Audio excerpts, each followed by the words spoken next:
Our members want the freedom to be able to help the community, to be in their children's lives and their school activities. My union, UE, is proud to stand against forced overtime. 40 hours is enough for the employer to control your lives.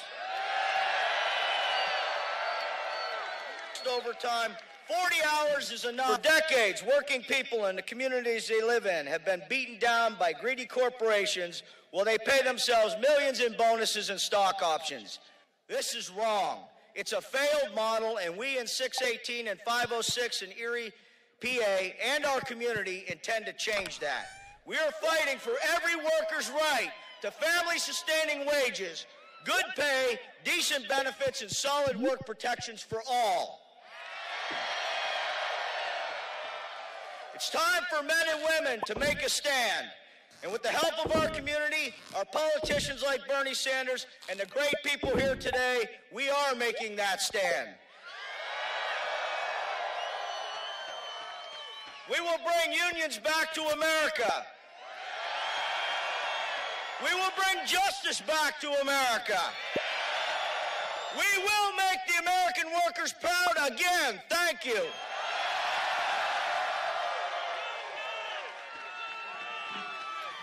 Please welcome to the stage Reverend Representative Terry Alexander.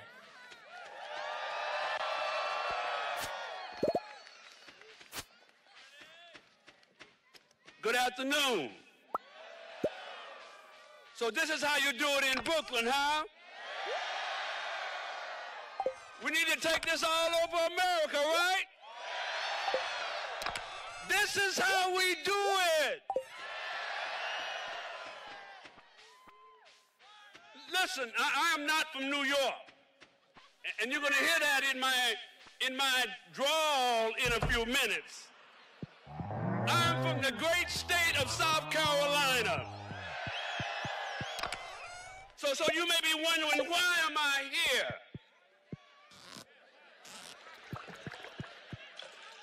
I'm here in this cold. I'm here because while this may be the place Bernie Sanders grew up, the campaign is going to run bigger than any one place or region. This campaign is about the entire country to defeat Donald Trump and transform this country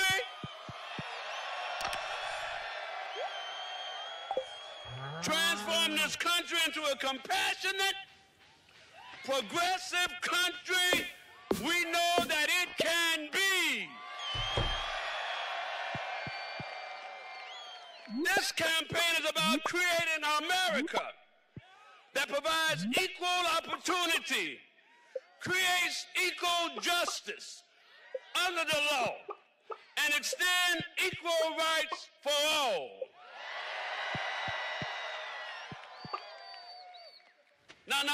Now, Brother Sanders, if I hope you don't mind me calling him that, did not grow up with a silver spoon in his mouth like our present president. He is the son of an immigrant whose parents struggled to make ends meet and survive right here in Brooklyn. Where we come from, and the struggles of our family shapes our worldview. And so often the work we choose to do in life will shape our world's view. Mr. Sanders coming up has shaped his world view. He understands the plight of the poor. He understands the plight of the working class. He understands the plight of the immigrants. He understands the plight of people in the North, in the South, in the East, in the West, in the middle of this country. This is going to be a precinct by precinct, ward by ward, county by county, state by state campaign take it to the streets. We're going to take it to the streets. We're going to take it to the street. Burn, Bernie, burn. Burn, Bernie, burn. Burn, Bernie, burn. Let's go to work, America. Thank you very much. Please welcome to the stage Senator Nina Turner.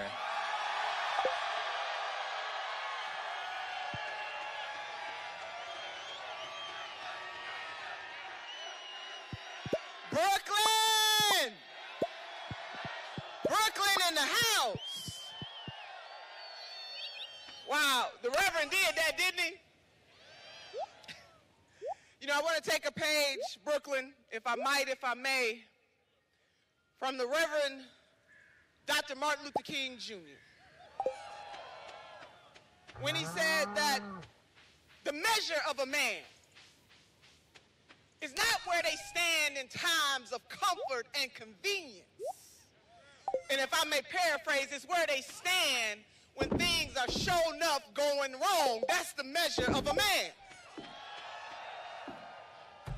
It's not where they stand when things, Brother Sean King, are polling well, but it's where they stand when the vision is ahead of the people. That's the measure of a man.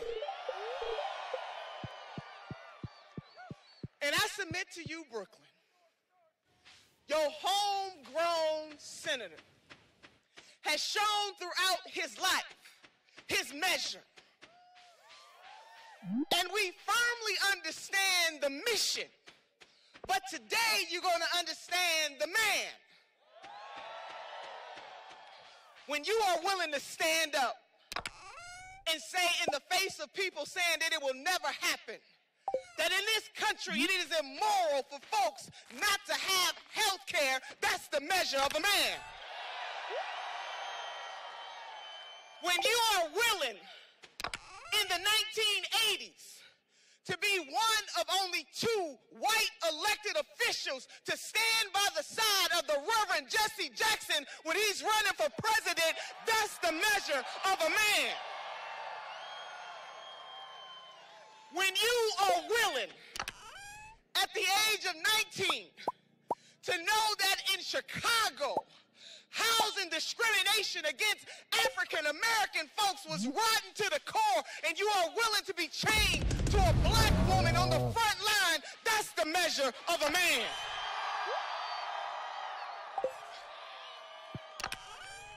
And when you are willing to go to Canton, Mississippi in 2017, Brother King, to Marshall, Mississippi with people like Brother Danny Glover, to say to the Nissan workers who are trying to unionize that you have a right to have a union and to live a good life, that's the measure of a man. And when you are willing to look Jeff Bezos in the eye, come on somebody, come on somebody, to say to the wealthiest man in the world that it is a sin and a shame, that it is rotten to the core, that $11 billion company refuses to pay their workers a living wage and to get that $15 an hour.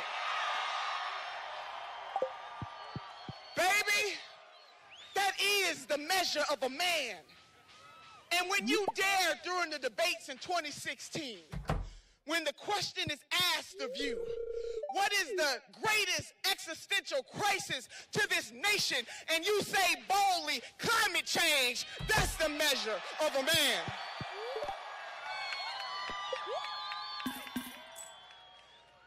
His history defines him. But it's not just about what he did in the 60s and the 80s and the 90s. It is what he is doing right now. The true measure of a man, somebody that is willing to lead, somebody that is willing to have a vision even when other folks can't see it, somebody who's willing to tell the truth, the whole truth, and nothing but the truth. So help us, God. That is the measure of a man. And so I say, Brooklyn, that you should be proud that the son of this city has been standing on the front lines for a very long time. Standing up for working people in this country, black, white, brown, red, yellow, and the swirl in between. Gay, lesbian, bisexual, transgender, queer, Jew, Gentile, Christian, Buddhist, atheist, standing up for the people. That's the measure of a man. And so, I submit to you that we're going to take this on home. That we're going to finish what we started in 2016. That this is a moment of transcendence. And our mission is so high, we can't get over it. And our mission is so low, we can't get under it. And our mission is so wide, we can't get around it. And with these hands, there's an African proverb that says that many hands make for light work. Can I see the hands? Can you raise your hands? All over, can you raise your hands?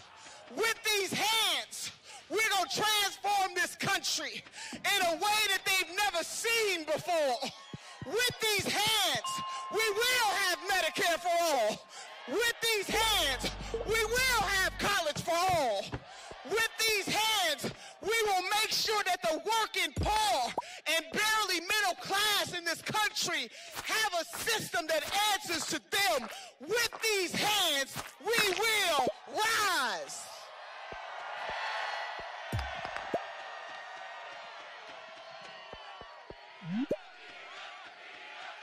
Please welcome to the stage journalist and activist Sean King.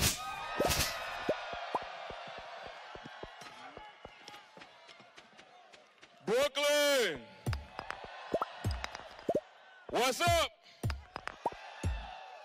Put your hands together one more time for Nina Turner. Now, about 9 months ago in Los Angeles, I co-hosted a criminal justice reform event with Bernie and Patrisse Cullors from the Black Lives Matter movement. And it was so warm. It was so warm and beautiful outside. But in that event, I got the wonderful opportunity to introduce Bernie. And after I introduced him, his wife Jane and his son came up to me in tears. And they said something to me that I have never said out loud until now.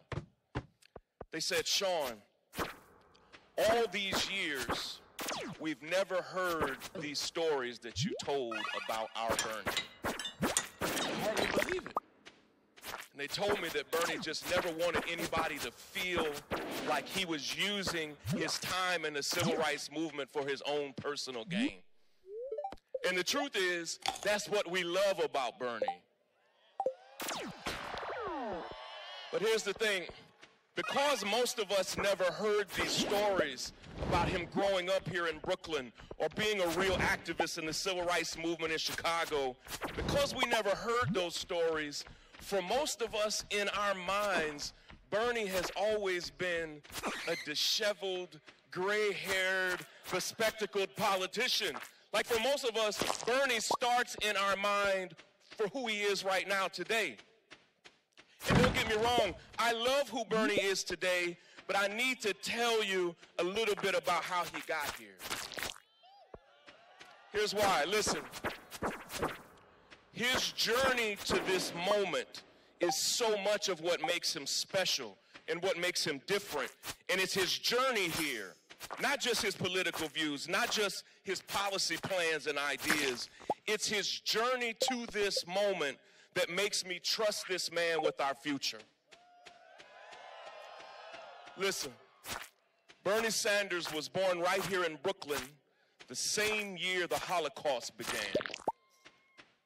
The next year, when Bernie was just a baby boy, his uncles Jacob and Abraham, his aunt Shauna, and her son Leopold were all killed in the Holocaust in Poland. Hold on, that's the wind, right? Bernie never met them. And in the community that Bernie grew up in, right here in Brooklyn, this was a common story. Every other shopkeeper, every other neighbor had all lost huge swaths of their family to the Holocaust. And to come of age in that time, in that space, it gave Bernie a deep sense of right and wrong.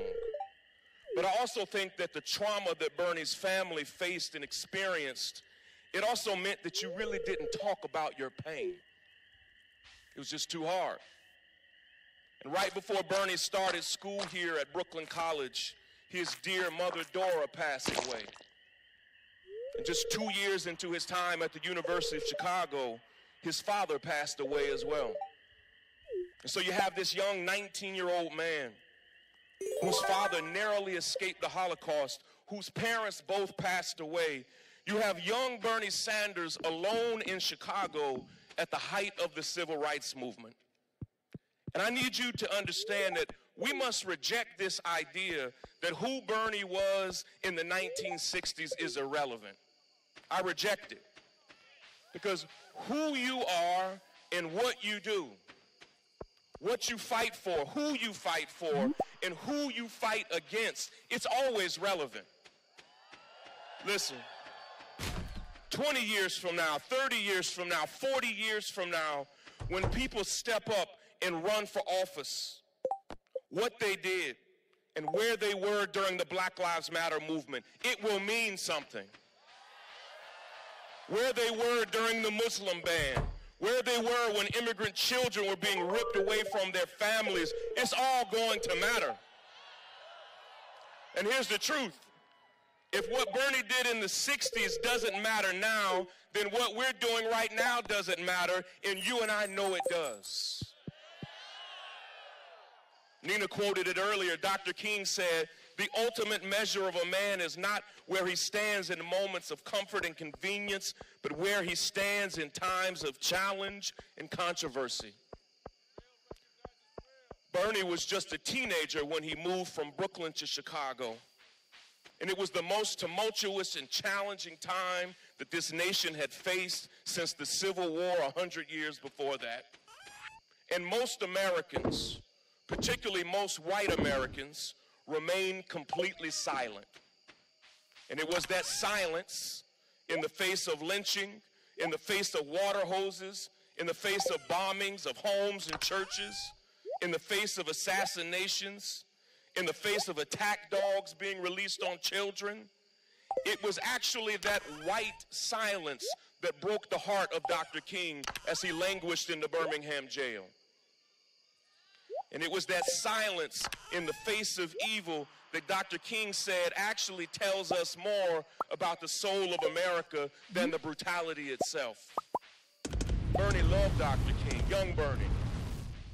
And long before we used the phrase white privilege, Bernie had the notion that he needed to use his own white privilege to fight back against racism and bigotry and inequality. He's been doing it. And Bernie had a desire to hold this country to a higher standard, and that feeling began to well up in Bernie as a young student at the University of Chicago. Bernie actually became the chairman of the university chapter of the Congress of Racial Equality, CORE, and he merged that group with SNCC, the Student Nonviolent Coordinating Committee. Listen, these weren't just photo ops. Bernie literally helped lead the first known sit-in at the University of Chicago. He's been doing this. 33 students camped outside of the president's office protesting segregated housing on campus. Listen, Bernie was so disturbed by police brutality in Chicago that he once spent an entire day blanketing the city with flyers on the issue, only to notice that he was being followed by police who were following him and taking down all the flyers. Listen, Bernie hates telling these stories, and he's resisted using them for political capital across the years, even when we've told him, Bernie, you've got to tell your story. It's because he does what he does because he cares. Listen, he's always felt that what he did in the 60s paled in comparison to those who were beaten or lost their lives. And so he's kept some of these powerful stories to himself. But let me tell you something. He did march with Dr. King. He attended the March on Washington, but he did even more than that. Listen, this is not some exaggerated myth.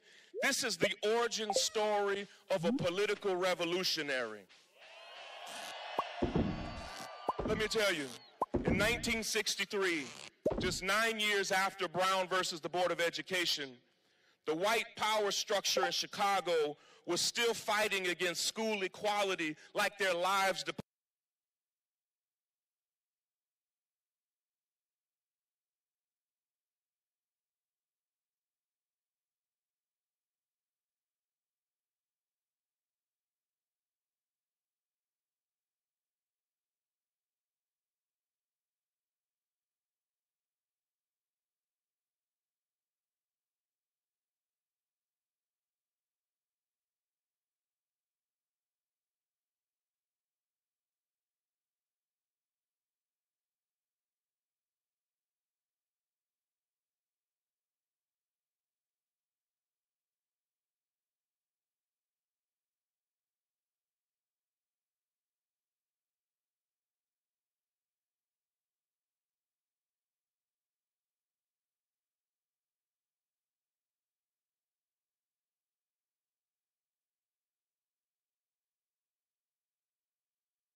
Depended on it.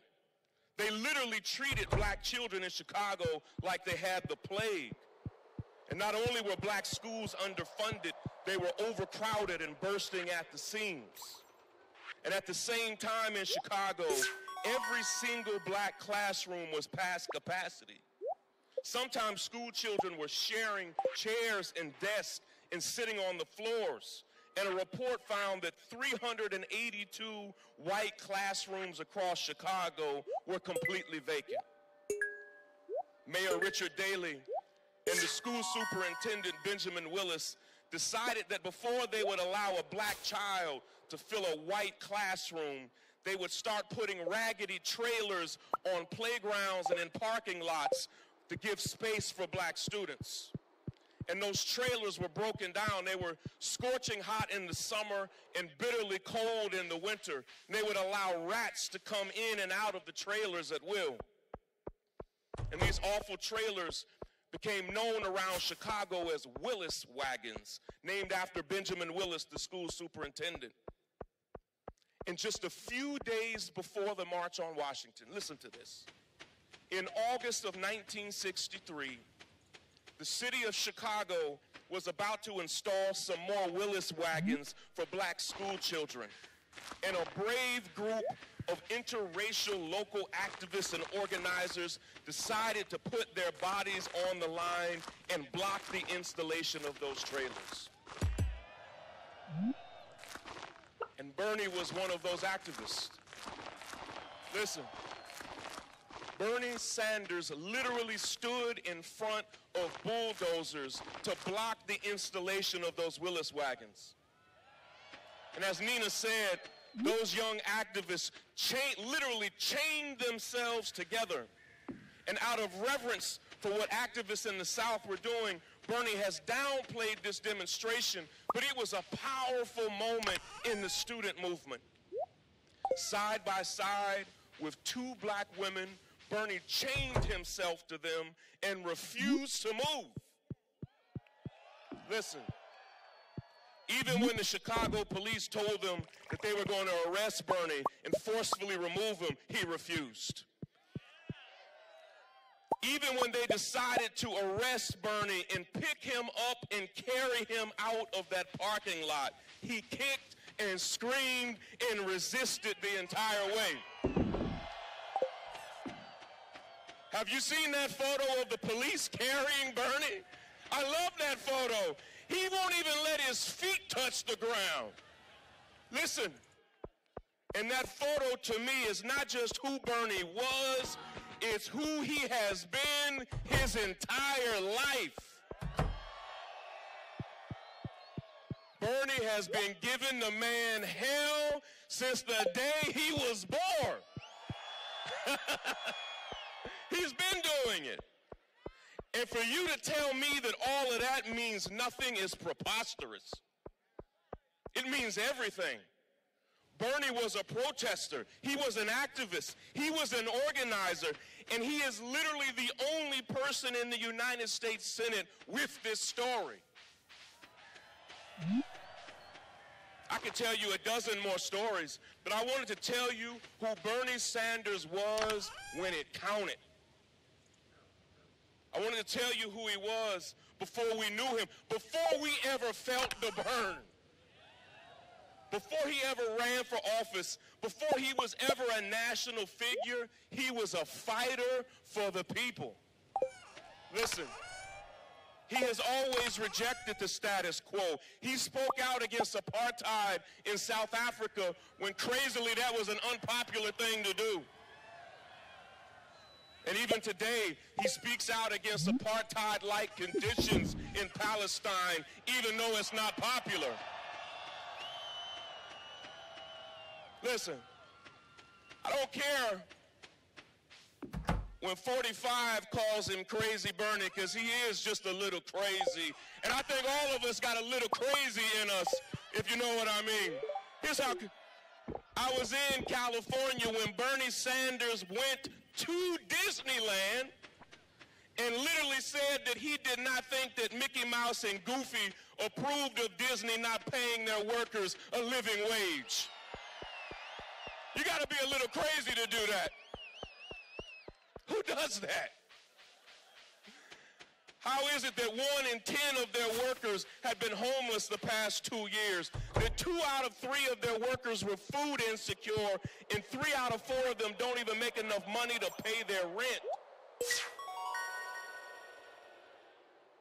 Do you know how much guts it takes to call out one of the most beloved brands in America for underpaying their employees? And guess what happened? Disney announced that they are going to pay all of their workers at least $15 an hour. I don't want to hear when people say, what has Bernie done? That's what Bernie's done. On just this past September 5th, Bernie Sanders and Congressman Ro Khanna introduced a bill. It's how I know Bernie's a little crazy. They called it the Stop Bezos Act. Let's not beat around the bush. It's the Stop Bezos Act. That was on September 5th. And 3.5 weeks later, Amazon finally caved and announced they're going to pay their workers at least $15 an hour.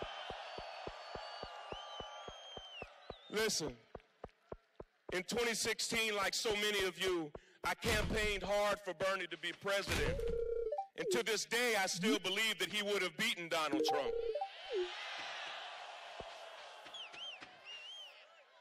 I want to share a personal story with you, though. Nothing touched me more, nothing sticks with me more than how Bernie on the campaign trail in 2016 showed so much love for our friend Erica Garner. She was fierce. She was one of a kind. She spoke truth to power right to people's face. And when most campaigns were rejecting her and criticizing her, Bernie brought her on the campaign trail. When you get home, I'd like for you to go to YouTube and search Erica Garner, Bernie Sanders campaign ad, because I think that campaign ad was the most compelling ad of 2016. Erica was forced into becoming a revolutionary freedom fighter after the NYPD murdered her father in cold blood.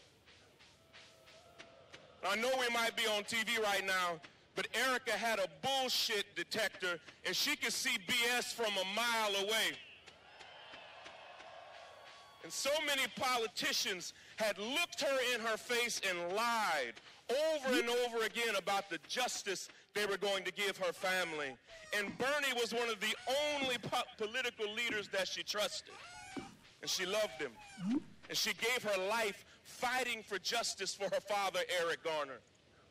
She was just 27 years old when she died of a heart attack 2 Decembers ago. And my very last conversation with Erica before she passed away right here in Brooklyn was about how much we both loved Bernie and how much we both hoped he'd run again.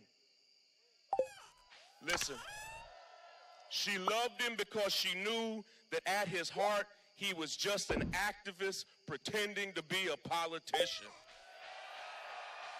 Listen, she knew that he was an activist determined to change the system from the inside out. And Bernie, if you can hear us, we're out in the cold right now. We're standing with you, yes, Bernie, because we believe in you. But Bernie, we're standing with you because you help us believe in ourselves. You help us believe in our potential to make this country and this world a better place. Bernie, you help us believe in big ideas. And that all these years that you're still a dreamer makes us think it's okay to be dreamers ourselves. Bernie, we love you, man. We love that your campaign, that our campaign kickoff for you was in the snow and cold, because we hope it shows you, Bernie, that the people are with you. Brooklyn, are you feeling the burn? Listen, Brooklyn, thank you for braving this cold weather, but without further ado, let's give a huge welcome to our brother, our friend, our fearless advocate. Brooklyn, give a hometown welcome to the man that has been speaking truth to power for generations, the next president of the United States of America, Bernie Sanders. Let's go.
Let me thank Akila for her wonderful rendition of the Star-Spangled Banner.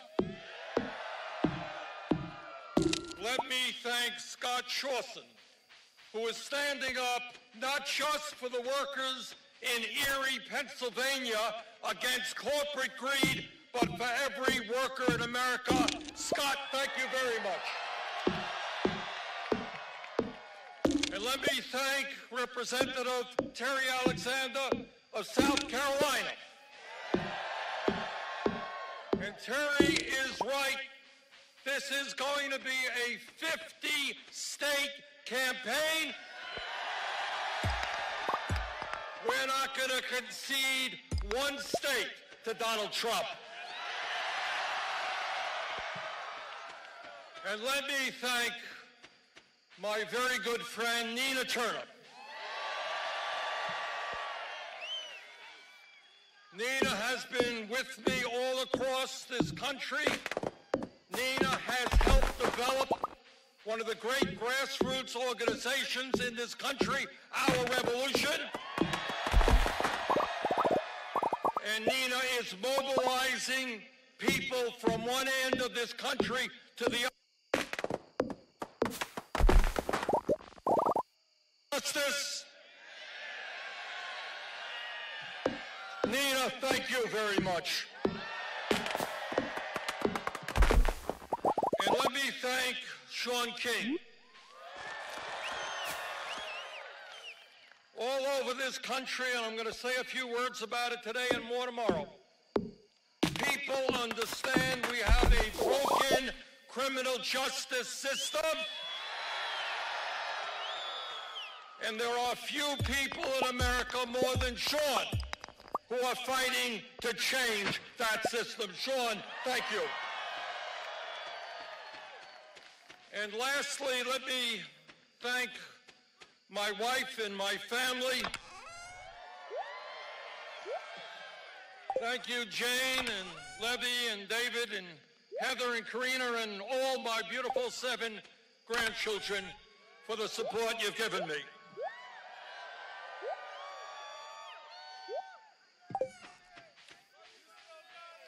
Thank you all for coming out today.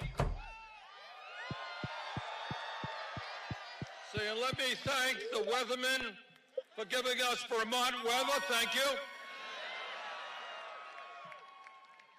And thank you all for being part of a political revolution which is going to transform America.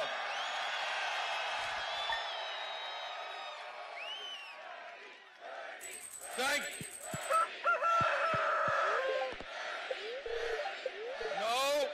No, it is not Bernie, it is you. It's us together. And I want to thank all of you for being part of a campaign which is not only going to win the Democratic nomination, which is not only going to defeat Donald Trump, who is the most dangerous president in modern American history, but with your help, we are going to transform this country and finally create an economy and a government which works for all of us, not just the 1%.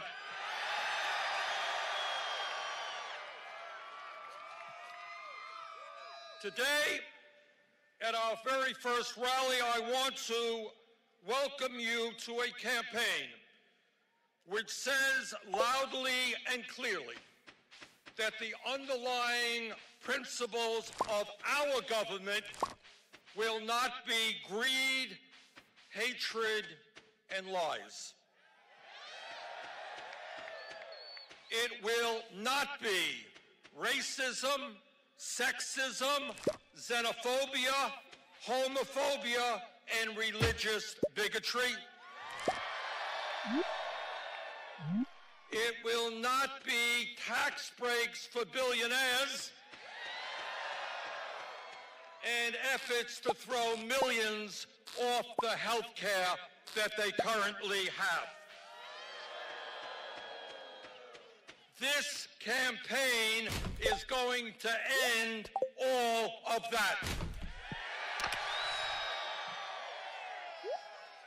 The principles of our government will be based on justice,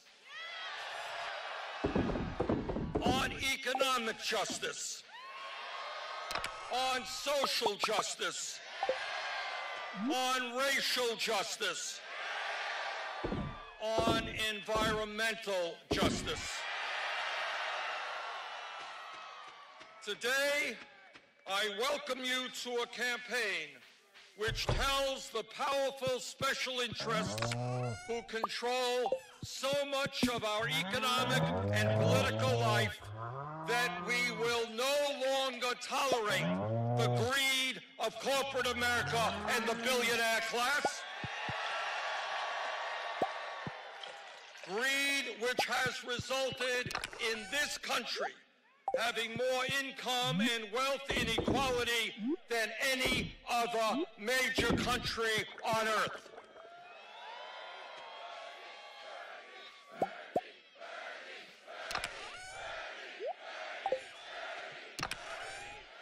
No, we will no longer stand idly by and allow 3 families in this country to own more wealth than the bottom half of the American people. And while these families become richer, over 20% of our children live in poverty, veterans sleep out on the streets, and senior citizens cannot afford their prescription drugs. We're here to tell the 1% that we will no longer tolerate 46% of all new income going to the very richest people in this country, while millions of Americans are out working 2 or 3 jobs just to survive and pay the bills. Today, we launch our fight for a political revolution, and we say to the private health insurance companies, whether you like it or not, the United States is going to join every other major country on earth and guarantee health care to all people as a right.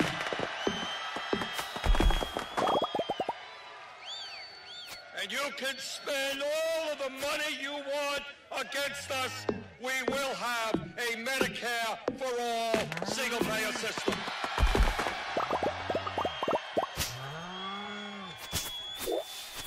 And today we say to the pharmaceutical industry that you will no longer charge the American people the highest prices in the world by far for the medicine they desperately need.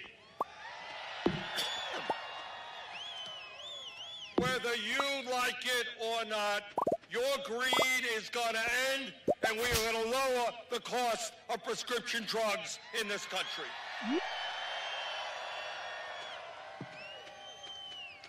Today, we say to Walmart, to the fast food industry, and to other low-wage employers, stop paying your workers starvation wages.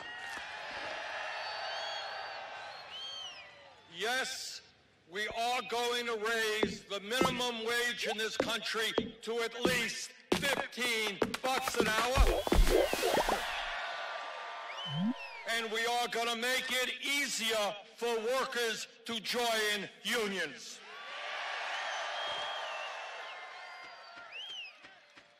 Today, we say to the American people that we will rebuild our crumbling infrastructure our roads and our bridges and our rail system, our water systems, our wastewater plants, and our airports. And when we do that, we're going to create up to 13 million decent-paying jobs.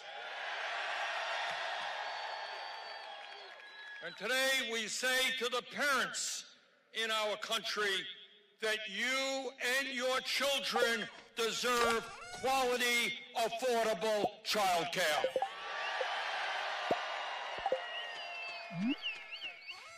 And today, here at Brooklyn College, we say to young people all over this country, we want you to get the best education you can, regardless of your income. Good jobs require a good education. And that is why we are going to make public colleges and universities tuition-free.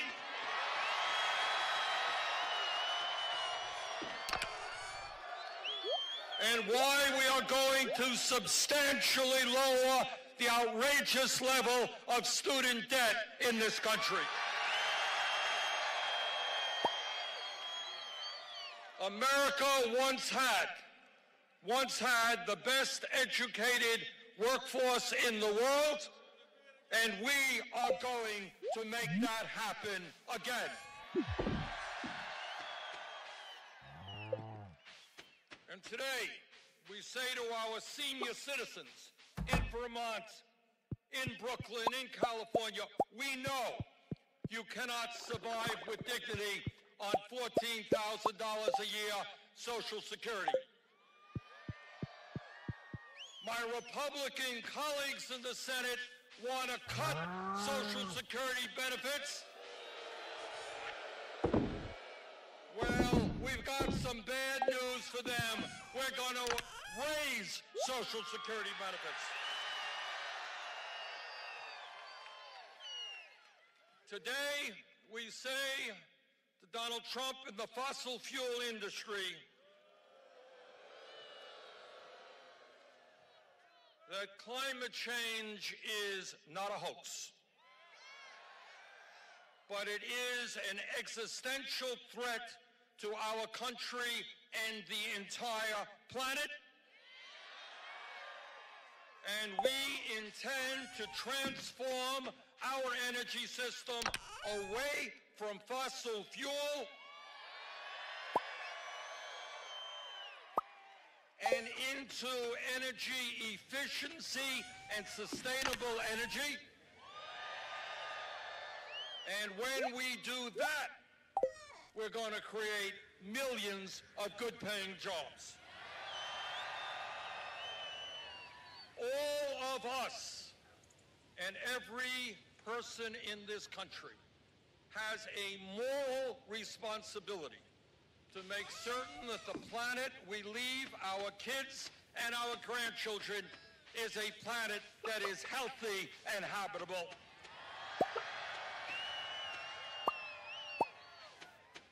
And today we say to the prison industrial complex that we are going to achieve real criminal justice reform in this country. We are going to end the international embarrassment of the United States having more people in jail than any other country on earth. Instead of spending $80 billion a year in jails and incarceration, we are going to invest in jobs and education for our young people. No more private prisons. No more profiteering from locking people up. No more war on drugs that has destroyed so many lives. No more keeping people in jail because they are too poor to afford cash bail.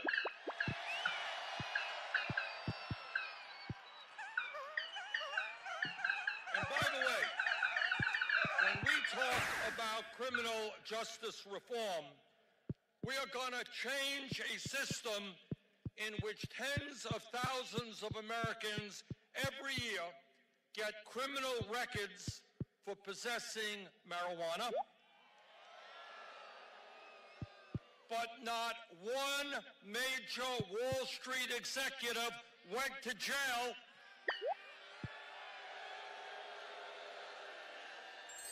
for destroying our economy in 2008.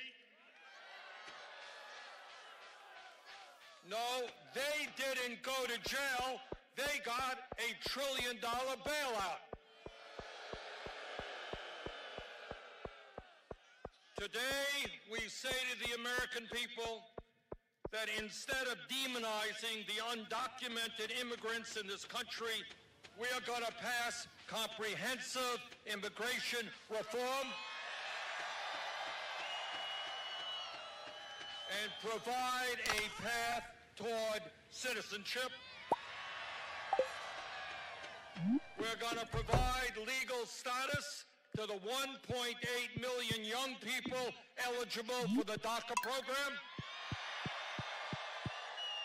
and develop a humane border policy for those who seek asylum. The United States will no longer snatch babies from the arms of their mothers. Today, we say to the 1% and the large profitable corporations in America, listen up because this applies to you. We say to the 1% in large corporations that under a Bernie Sanders administration, you're not going to be getting more tax breaks. Quite the contrary. We're going to end your tax breaks and your loopholes. You are going to start paying your fair share of taxes.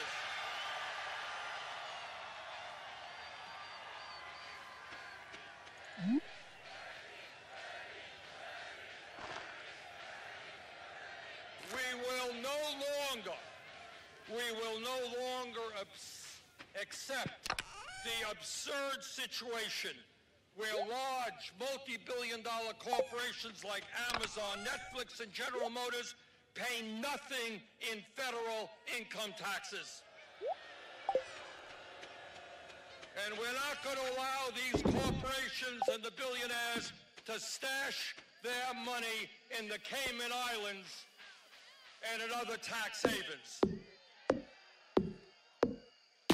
Yes, the wealthy and multinational corporations will start paying their fair share of taxes. We're going to end austerity for working families and bring a little austerity for the wealthy and the powerful.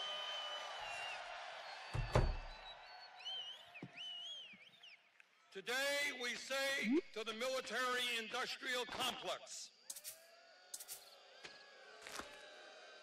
that we will not continue to spend $700 billion a year on the military, more than the top 10 nations combined.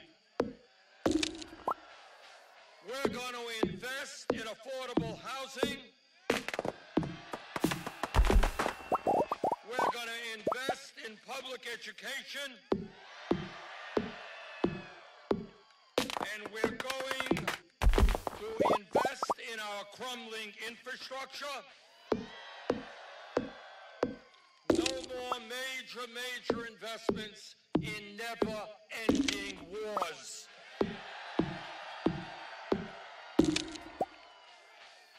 Brothers and sisters, we are going to win this election not because we have a super PAC funded by billionaires. We're going to win this election because we are putting together the strongest grassroots campaign in the history of American politics.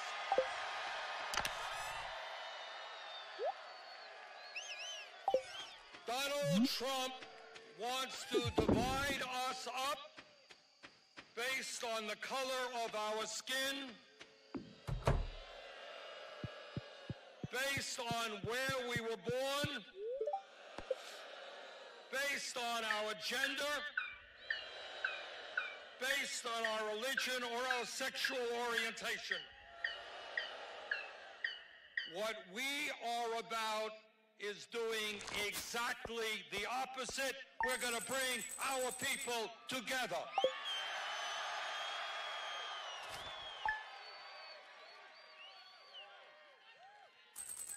Black and white, Latino, Asian American, Native American, gay and straight, young and old, men and women, native born and immigrant, we are together. And together we will transform this country. If I might take a moment as I return here to the area that I was born, let me say a few personal words. As we launch this campaign for president, you deserve to know where I came from, because family history obviously heavily influences the values that we develop as adults. I was born literally a few miles away from here on East 26th Street in Kings Highway. And my family and I lived in a 3.5-room rent-controlled apartment. My father was a paint salesman who worked hard his entire life, but never made much money. And my mother raised my brother and me. I learned a great deal about immigration as a child because my father came from Poland at the age of 17 without a nickel in his pocket, without knowing one word of English. He came to the United States to escape the crushing poverty that existed in his community and to escape widespread anti-Semitism. And it was a good thing that he came to this country because virtually his entire family was wiped out by Hitler and Nazi barbarism. I am not going to tell you that I grew up in a home of desperate poverty. That would not be true. But what I will tell you is that coming from a lower middle-class family, I will never forget about how money, or really lack of money, was always a point of stress in our family. My mother's dream was that someday our family would move out of that rent-controlled apartment to a home of our own. That dream was never fulfilled. She died young while we still lived in that rent-controlled apartment. My experience as a child living in a family that struggled economically powerfully influenced my life and my values. I know where I came from. And that is something I will never forget.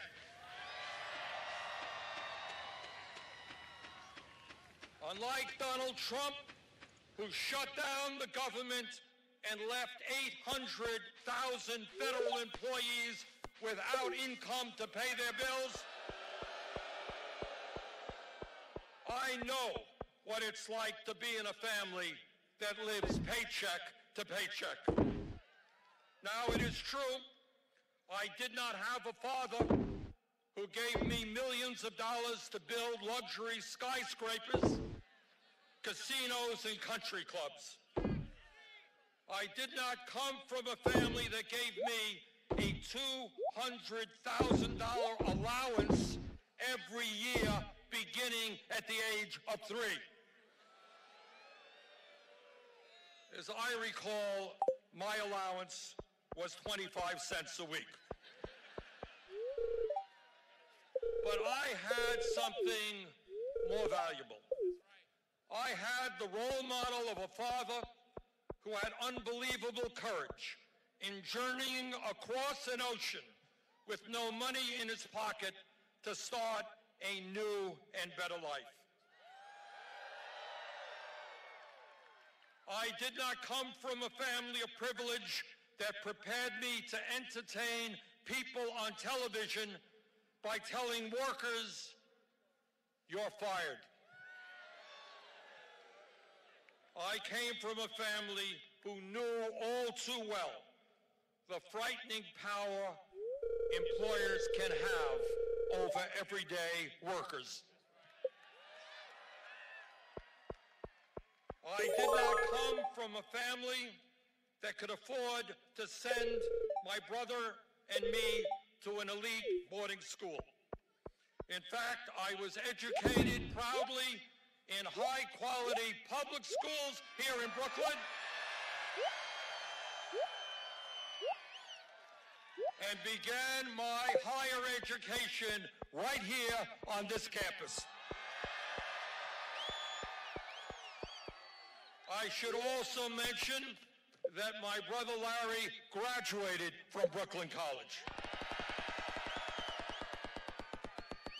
I did not come from a family that taught me to build a corporate empire through housing discrimination. I protested housing discrimination,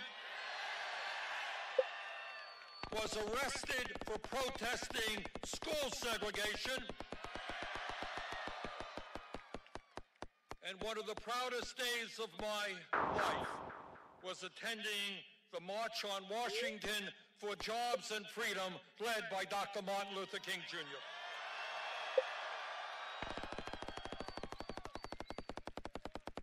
Brothers and sisters, over the last 2 years and before that, you and I and millions of Americans have stood up and fought for justice in every part of our society.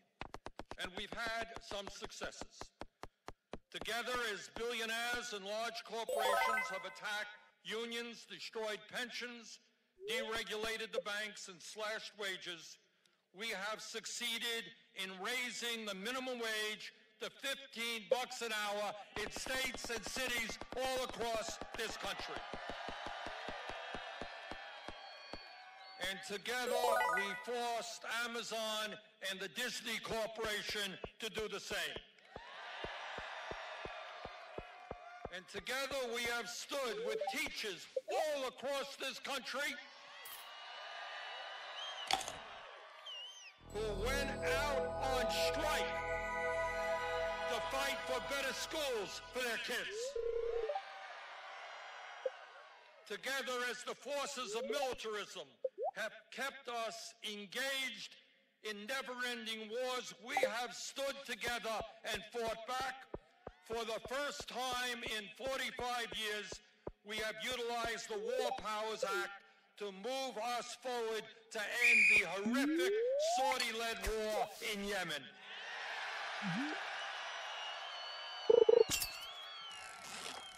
Together, as so many of our young people have received criminal records for nonviolent offenses, we have fought to end the war on drugs and have seen state after state decriminalize the possession of marijuana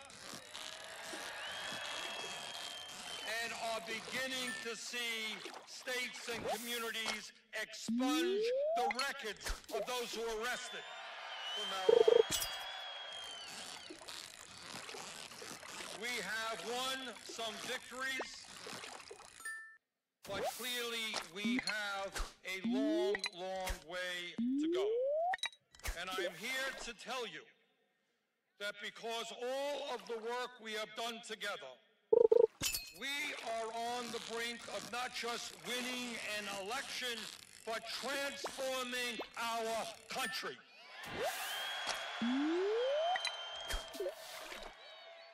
And let me tell you a little of what that means. When we are in the White House, we will enact a federal jobs guarantee to ensure that everyone in this country is guaranteed a job.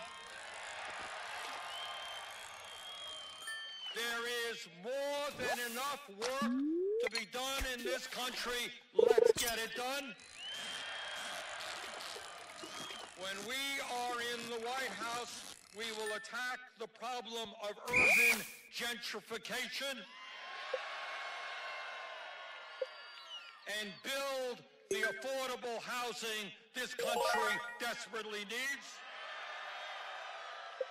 When we are in the White House, we will end the decline of rural America. We will reopen rural hospitals that have been closed. And we will make sure that the young people in rural communities have decent jobs so that they can remain in the communities that they love. When we are in the White House, we're going to end the epidemic of gun violence in this country. And we are going to pass the common sense gun safety legislation that the overwhelming majority of Americans want to see. When we are in the White House, we're going to address not only the national disparities of wealth and income, but the racial disparities of wealth and income. We are going together to root out institutional racism wherever it exists. Not only will we end the cowardly outrage of voter suppression, we're going to make it easier for people to vote, not harder. When we are in the White House, we are going to protect a woman's right to control her own body. That decision is a woman's decision. Not the federal government, not the state government, not the local government.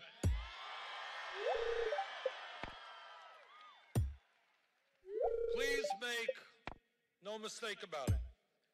The struggle that we are undertaking is not just about defeating Donald Trump. This struggle is about taking on the incredibly powerful institutions that control the economic and political life of our nation. And let me be very specific. I'm talking about Wall Street. I'm talking about the insurance companies, the drug companies, the military-industrial complex, the prison-industrial complex, the fossil fuel industry, and a corrupt campaign finance system that enables billionaires to buy elections.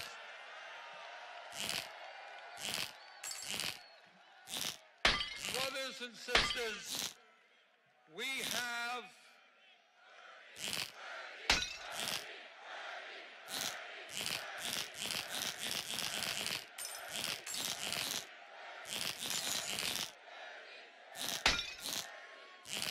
brothers and sisters, we have an enormous amount of work in front of us, and the path forward will not be easy.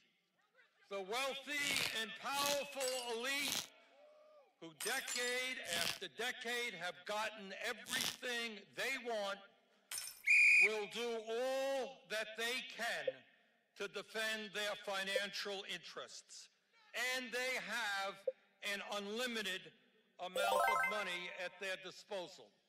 But we have something that they do not have. We have the people together.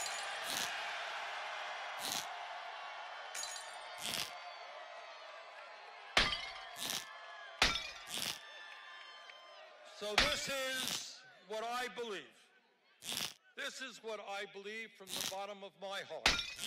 If we do not allow Trump and his friends to divide us up, if we stand together, black and white and Latino, Asian American, Native American, if we stand together, urban and rural, north, south, east, and west, if we stand together not as red state and blue state, but as working people fighting for dignity. If we stand together, believing in justice and human dignity, if we stand together, believing in love and compassion, if we stand together, brothers and sisters, the future of this country is extraordinary, and there is nothing we will not be able to accomplish. Thank you all very much.